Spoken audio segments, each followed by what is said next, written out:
Selamat malam, Dokter Steven. Selamat malam, Dokter Tanya. Oh, belum jadi dokter ya. Ibu Tanya. Ibu, kakak Calon Tanya. dokter. Ya, kakak Tanya. Oke.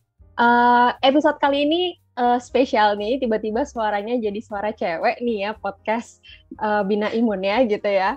Biasanya langsung di openingnya sama Dr. Steven, dan ini kok kayaknya agak sedikit familiar mungkin nih followersnya Dr. Steven yang di Instagram pernah dengar suaranya. Ya, hari ini saya akan men-take over episode podcast Bina Imun di episode kali ini, dan mungkin ke beberapa episode ke depannya. Semoga bisa terus rutin ya selama at least satu tahun ini. Dan hari ini kita mau bahas tentang sebuah gejala yang lagi viral nih, lagi ngetren gitu. Karena awalnya nih ini adalah salah satu efek yang ditimbulkan ketika orang-orang tuh terkena COVID gitu. Nah, terus tapi ya ternyata gejala ini gitu ya, banyak orang-orang yang pada akhirnya sedikit-dikit mengaku bahwa ini adalah brain fog gitu. Jadi ini kita akan bahas tentang brain fog yang memang baru-baru inilah memang lagi sedang naik ya, karena memang awareness-nya dari pemerintah, dari media itu banyak sekali yang mengangkat tentang brain fog. Nah, sekarang malam ini kita akan mengupas tuntas nih tentang brain fog. Apa itu brain fog? Gimana sih sebenarnya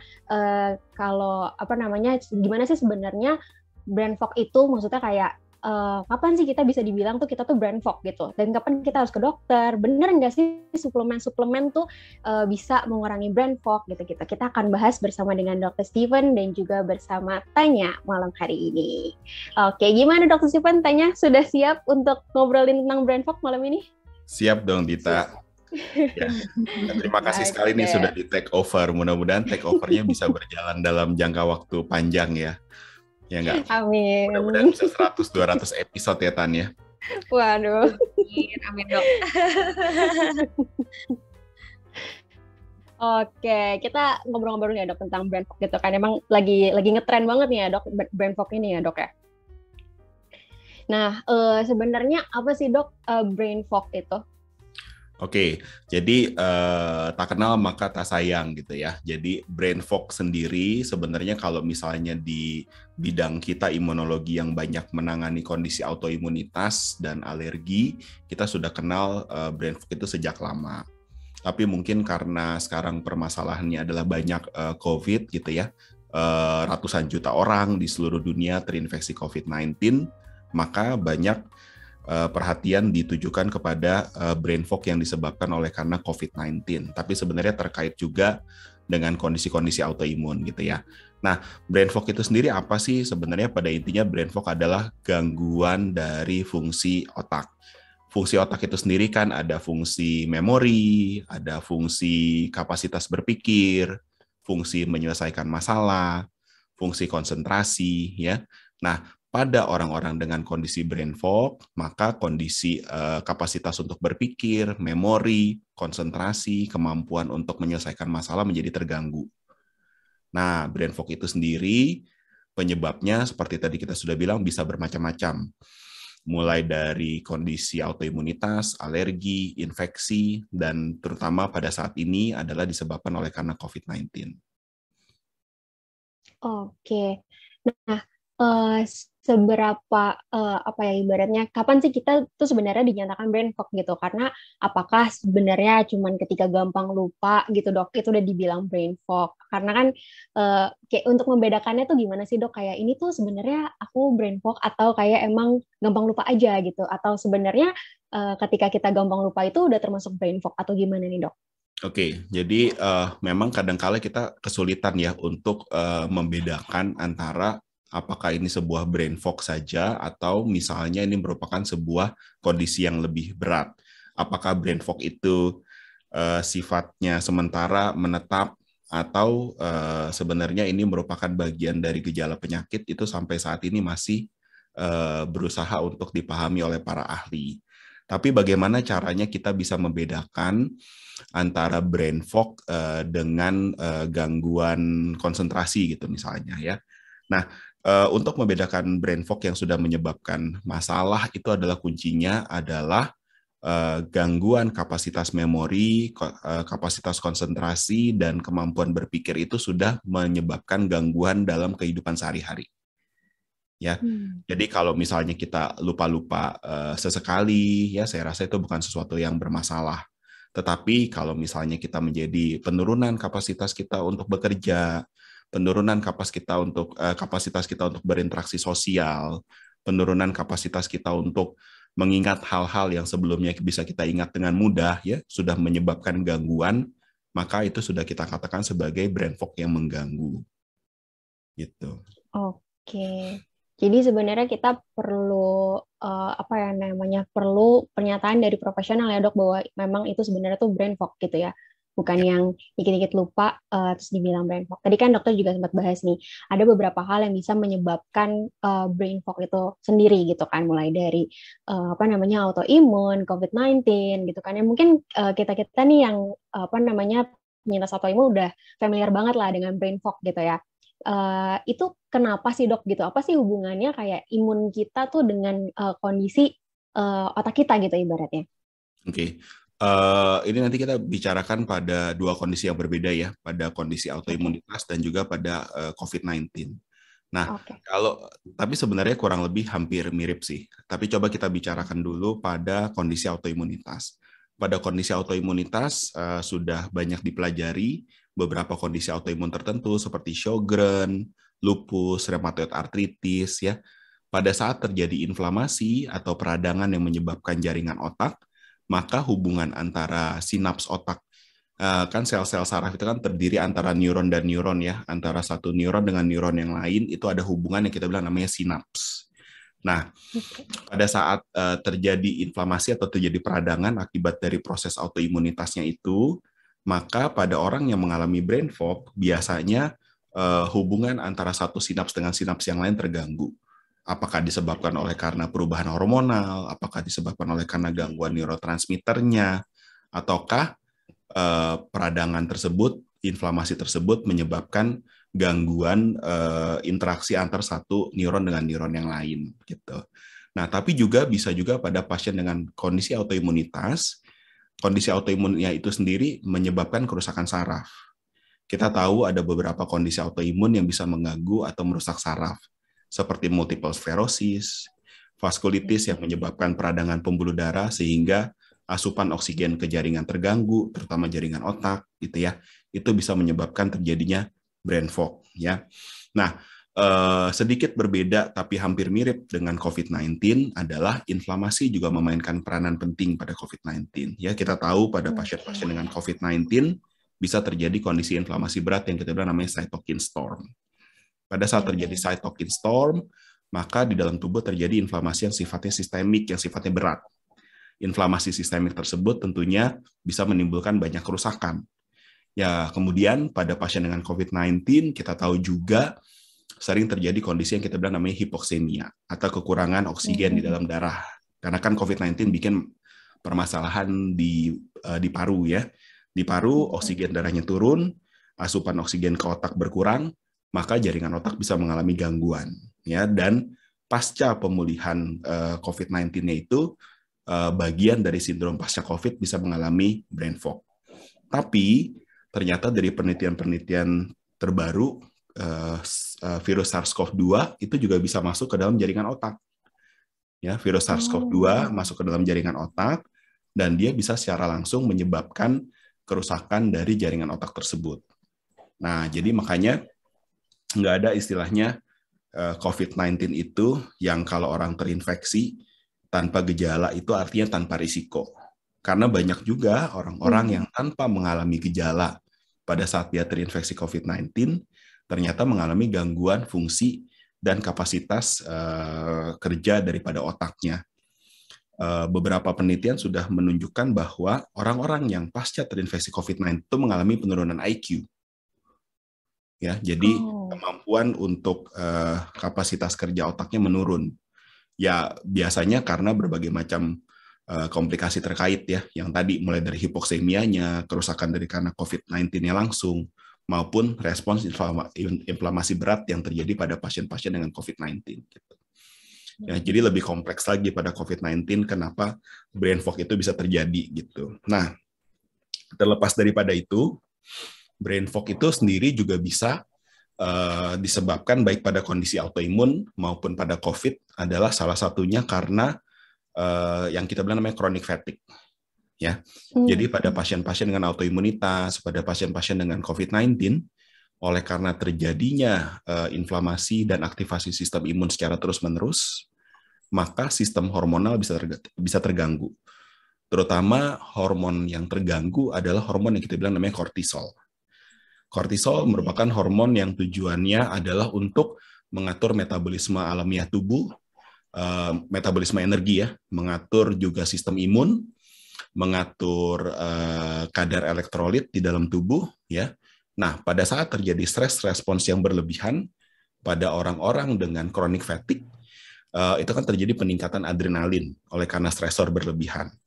Pada saat adrenalin itu tinggi, maka hormon kortisol yang kelenjarnya sama ya, kalau dokter tanya udah belajar ya, sama-sama korteks adrenal ya kan. Pada saat adrenalin itu tinggi, maka kortisol itu akan mengalami penekanan. Sehingga ada banyak orang-orang yang mengalami hipokortisol atau yang kita bilang namanya adrenal insufficiency. Oleh karena stresor yang berkepanjangan, maka dia akan mengalami kelelahan tuh. Nah, kelelahan kronik, ya namanya kita juga nggak punya energi. Sedangkan otak kita adalah jaringan yang membutuhkan energi banyak. Jadi pada saat kita tidak punya energi, pada saat kita kelelahan, otomatis yang terjadi adalah kapasitas otak kita untuk bekerja juga terganggu. Ya, jadi ada banyak hal yang bisa menyebabkan terjadinya brain fog baik pada kondisi autoimun maupun pada kondisi infeksi COVID-19. Oke. Baik, kalau gitu. Gimana, Dok? Dok tanya. Gimana? Kamu mau tanya apa nih tentang brain fog?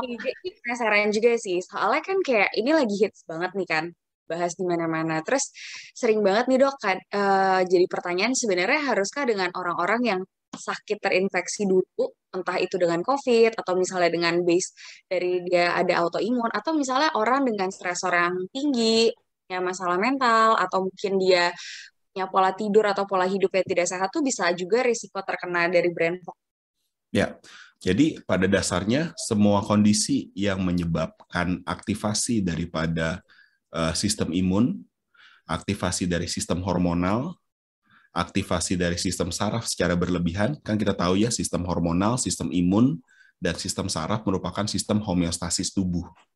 Sistem yang tujuannya adalah menjaga supaya fungsi organ-organ dan jaringan-jaringan tubuh, sistem di dalam tubuh bekerja secara optimal. Kalau kita mengalami overwork dari salah satu sistem tersebut, misalnya sistem imun overwork pada kondisi autoimunitas atau pada kondisi infeksi kronik.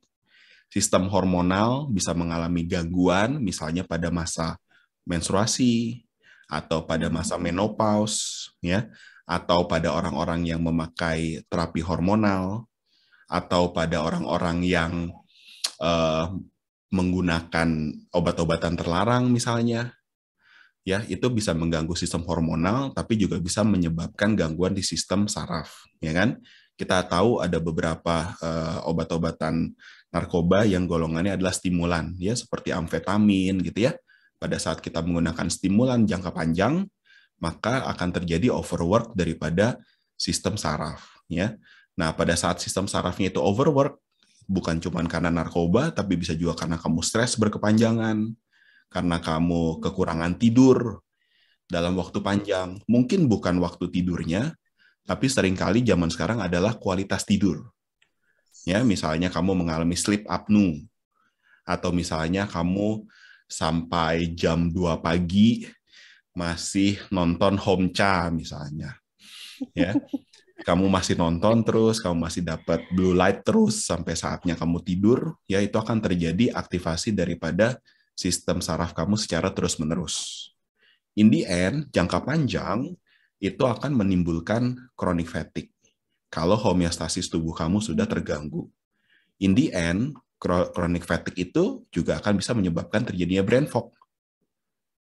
Ya enggak? Jadi penyebab dari brain fog itu Tidak harus selalu ada infeksi, tidak harus selalu ada autoimun, tidak harus selalu ada obat-obatan. Tetapi setiap kondisi yang menyebabkan aktivasi berlebihan dari salah satu sistem homeostasis kita, hormon, saraf, imun, maka itu bisa menyebabkan terjadinya brain fog pada jangka panjang. Kalau anak-anak muda kayak Tanya, kayak Dita, mungkin belum ngerasa. Karena kapasitas organ lainnya yang menyeimbangkan homeostasisnya biasanya masih bagus. Kecuali pada teman-teman dengan kondisi autoimun misalnya. Atau pada orang-orang yang pasca terinfeksi COVID misalnya. Itu kan mengalami gangguan di salah satu sistem homeostasisnya tuh. Maka pencetus apapun yang ringan pada orang yang sudah punya latar belakang bisa mencetuskan chronic fatigue dan brain fog-nya. Tapi pada sebagian besar orang, biasanya pencetusnya harus hebat atau jangka panjang gitu ya. Seringkali baru kerasa. Itu yang seringkali jadi masalah. Enggak kok, nggak apa-apa. Saya begadang setiap malam, nggak ada masalah. Ya kan? Cuman tidur 2 jam, 3 jam. Siapa bilang? Nggak ada masalah karena sistem tubuh kamu masih bisa mengcover. Ada satu titik di mana saat sudah tidak bisa mengcover, pasti akan kerasa akibatnya. Gitu.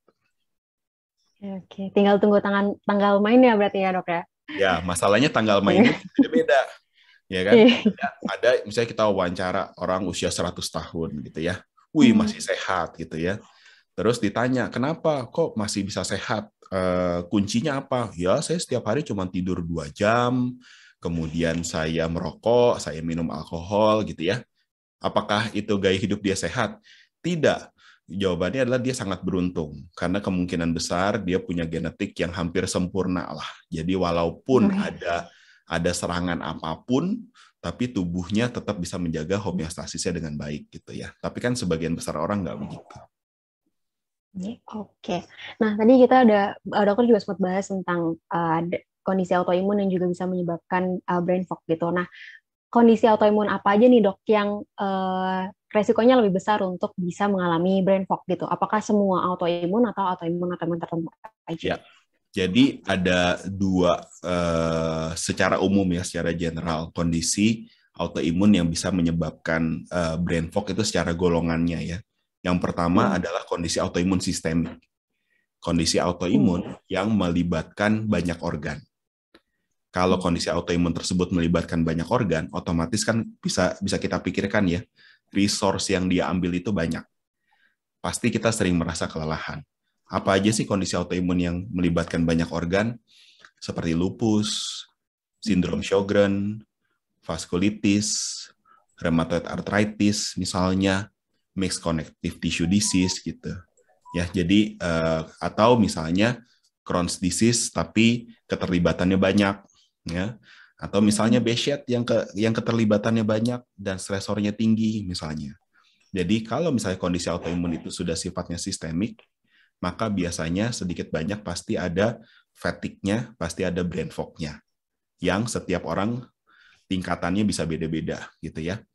Saya pribadi juga kadang-kadang kalau misalnya pas lagi flare gitu ya, susah nih di depan ada pasien konsultasi nih apa sih dia masalahnya gitu ya. Biasanya kita cepat bisa berpikir gitu. Kalau pas lagi kelelahan, pas lagi flare, pas lagi nggak enak, ada aja ini apa ya kayaknya lama gitu kita berpikirnya gitu ya. Nah, yang kedua adalah kalau kondisi autoimun tersebut memang secara spesifik menyerang saraf ya. Seperti yang tadi saya bilang, multiple sclerosis misalnya, kemudian mielitis gitu ya. Nah, kondisi-kondisi yang menyerang saraf ya masuk akal dong ya kalau misalnya otomatis pasti fungsi daripada saraf individu tersebut bisa mengalami gangguan. Oke. Kalau misalnya nih kan Kak, tadi kita udah bahas nih dari mulai gejala, definisi. Sebenarnya ada nggak sih dok tips atau mungkin cara-cara yang bisa kita lakukan untuk mencegah kita tuh terkena dari brain fog ini, dampak-dampak ini? Karena apalagi anak-anak muda tuh banyak banget yang suka begadang, benar nggak Kak Dita? Ya. Suka nonton drama, drakor, ya kan dok? begadang, suka Betul. ngopi. Nah, apakah di jangka waktu yang akan datang kita akan mengalami brain fog, dokter? Itu tanya lagi curhat Kalau ke seharian dia, Dok. ya, kalau tanya Iya, setiap saat dia mah brain fog, tidur cukup, olahraga teratur, makan bagus, tapi jangan tetap brain dibocorin fog, dong, ya kan? dokter. Baiklah. Oke. Tapi gini. Maksudnya gini, kalau misalnya pada orang sehat ya, pada orang sehat, eh, gimana caranya kita mencegah brain fog, ya kan? Ini kita bilang orang sehat ya, orang sehat usia muda. Ya, intinya adalah jangan mencobai. Ya, jangan mencobai tubuhmu tapi ya kan kita tahu prinsipnya sistem imun, sistem saraf dan sistem hormonal itu akan menjaga homeostasis. Selama kamu bisa menjaga fungsinya dengan baik, 80% lah kamu jaga fungsinya. Maka tubuh akan bisa bisa menyesuaikan terhadap 20% serangannya. Saya selalu bilang gitu, prinsipnya kayak prinsip Pareto. 80%, 20%. Ya. Jadi kalau misalnya kamu bisa menjaga kualitas tidur dengan baik, kamu bisa olahraga secara teratur, kamu bisa makan dengan gizi seimbang, kamu bisa mengelola stres kamu dengan bagus. Nakal-nakal sedikit nggak apa-apa, namanya juga usia muda. Sesekali kamu bisa begadang, sesekali kamu bisa istilahnya apa? Misalnya party misalnya, atau kamu bisa makan yang kurang sehat, junk food dalam batas yang wajar gitu. Ya, tubuh kita akan bisa mengatasi. Tapi prinsip yang lainnya harus diisi dulu. Ya enggak, utamakan tidur 7-9 jam berkualitas baik. Utamakan kamu berolahraga secara teratur. Utamakan nutrisi kamu biasanya sehari-hari itu seimbang dan bagus gitu. Selama itu bisa dijaga, sesekali kita mengalami serangan nggak ada masalah gitu. Itu adalah pada orang-orang sehat gitu kan. Tapi kalau kamu setiap hari cuma tidur 2 jam, 3 jam, misalnya lagi rotasi penyakit dalam gitu misalnya, cuma tidur 2-3 jam, tapi makannya junk food, tapi stresnya tidak dikelola, tapi masih nonton sampai larut malam, katanya me time gitu. Ya kan? Ya tentunya pasti kamu akan ambruk gitu. Ya nggak ditambah sama stresnya tinggi gitu ya. Jadi kalau misalnya kalau kebiasaan saya adalah ya selain karena kita penyintas gitu ya. Kalau besok mau ujian saya mah tidur. Tuh. Saya mah tidur. Berat ya, Belajarnya kapan? beda. Belajarnya dari jauh-jauh hari. Kalau tanya mau podcast aja begadang, Dok. Ya kan sejam 2 jam. Aduh. Ya kan? Ya nggak. Jadi ya gitu, intinya adalah ya pintar-pintar lah kita manage gitu. Ya kan? Apalagi kan kita hidup bukan cuma untuk saat ini saja gitu. Kita hidup di saat ini, tapi kita juga harus mempersiapkan untuk masa depan gitu. Jangan sampai kita hidup di saat ini, kemudian di masa depannya kemudian kita baru menyesal gitu ya. Oke. Ini pertanyaan terakhir nih ya, Dok. Kita bahas tentang brain fog ini. Tadi kita udah bahas tentang apa itu brain fog, apa aja sih yang bisa menyebabkan brain fog dan cara mencegahnya gimana. Tapi kalau misalkan kita udah terkena brain fog nih ya, Dok, gitu kan sekarang nih lagi ngetren ginkgo biloba gitu. Apakah itu benar, Dok, itu bisa membantu gitu ya, Dok, atau ada apa lagi sih treatment-treatment yang bisa dilakukan untuk bisa membantu mengatasi brain fog itu ketika memang kita sudah terkena brain fog? Oke. Jadi kita harus tahu dulu penyebab utama yang menyebabkan brain fog itu apa. Beberapa ahli sudah melakukan penelitian, penyebabnya adalah inflamasi. Nah, karena penyebab utamanya adalah inflamasi, yang harus kita lakukan adalah caranya bagaimana kita menurunkan inflamasi tersebut. Ya kan? Yang pertama, misalnya, kalau brain fog kamu disebabkan karena autoimunitas, maka kondisi autoimun kamu harus terkontrol supaya inflamasinya bisa minimal. Ya kan? Yang kedua, seringkali kita juga evaluasi. Kalau misalnya kamu diberikan obat-obatan, apakah ada obat-obatan yang bisa menyebabkan brain fog? Ada beberapa obat-obatan seperti beta blocker atau kortikosteroid pada orang yang sensitif, ya itu bisa mengganggu fungsi saraf, bisa menyebabkan terjadinya kelelahan, bisa menyebabkan terjadinya brain fog. Tapi kalau misalnya dibutuhkan, obat-obatan tersebut tentunya tetap harus kita berikan, ya nggak? Untuk mengendalikan kondisinya. Tapi kalau tidak dibutuhkan, maka harus kita turunin sampai kita tarik, ya. Seperti kita pakai steroid, kan tentunya kita pakai steroid tidak jangka panjang. Kita steroid pakai sampai 6 minggu, kemudian kita turunkan secara bertahap, gitu ya, sampai kalau bisa berhenti atau paling tidak dosisnya sedikit mungkin. Itu yang kedua, ya, obat-obatan. Yang ketiga adalah kalau penyebab brain fog-nya kamu adalah karena infeksi, kita atasi infeksinya. Kalau misalnya karena COVID-19, ya kan, ya vaksinlah sebelum kamu kena COVID, pakai masker, pokoknya intinya jangan sampai kena COVID lah. Kalau misalnya sudah kena, mau diapain? Kalau misalnya sudah kena, adalah kita coba atasi inflamasinya. Ya kan? Keempat, seringkali dibutuhkan bantuan kerjasama kalau brain fog-nya berat dengan seorang neuropsikologis. Jadi, seorang ahli saraf yang tidak hanya paham mengenai permasalahan saraf, tapi juga paham mengenai permasalahan psikologi. Masalahnya di Indonesia nggak banyak ahli neuropsikologi. Jadi biasanya kita kombinasi.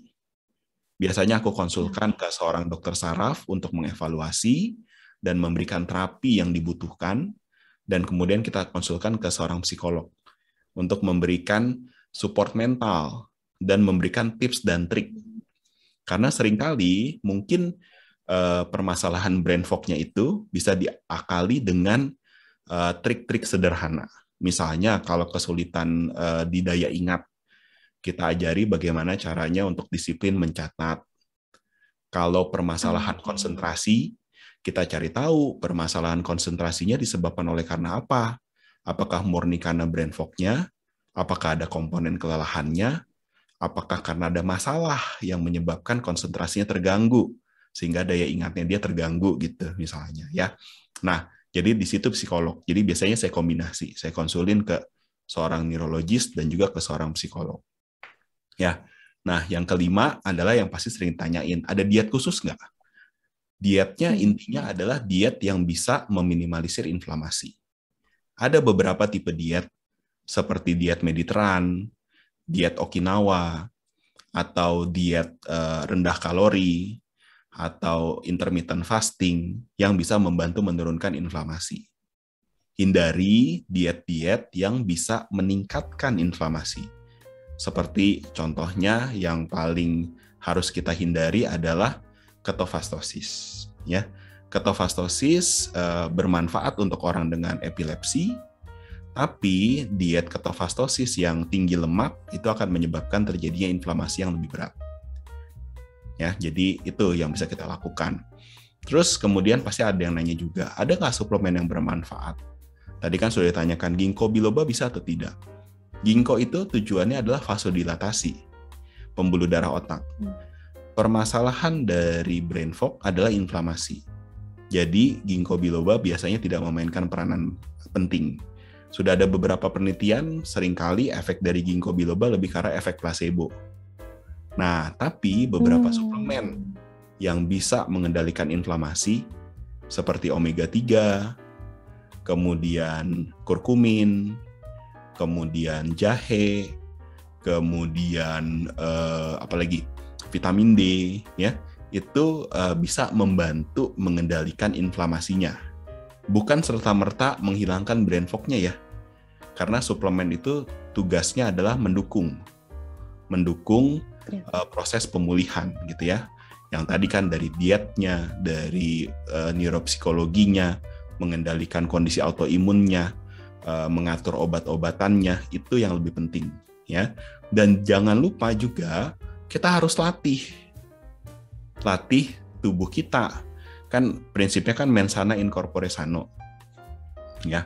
Jadi kalau tubuh kita sehat, pikiran kita juga akan sehat. Dengan kita melakukan olahraga, kalau ada fatigue, olahraganya tentunya harus diawasi, harus diprogram.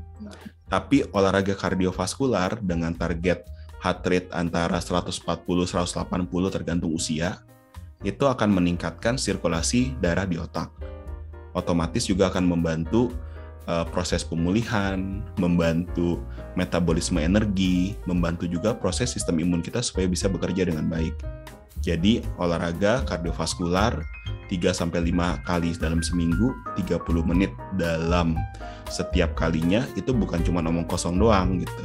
Itu tetap merupakan salah satu kunci utama, karena yaitu tadi dengan sirkulasi yang baik, maka sistem imun akan lebih bagus, proses pemulihan jaringan juga akan lebih bagus, plus keseimbangan hormonal dan neurotransmitter juga terbukti lebih bagus dengan kita olahraga. Jadi nggak ada satu silver bullet ya untuk menyelesaikan permasalahan brain fog. Jadi harus di-tackle dari berbagai macam sisi. Oke, back to LDHS berarti ya dok ya, supaya bisa terkendali ya brain fog-nya. Yeah. Oke, kalau begitu.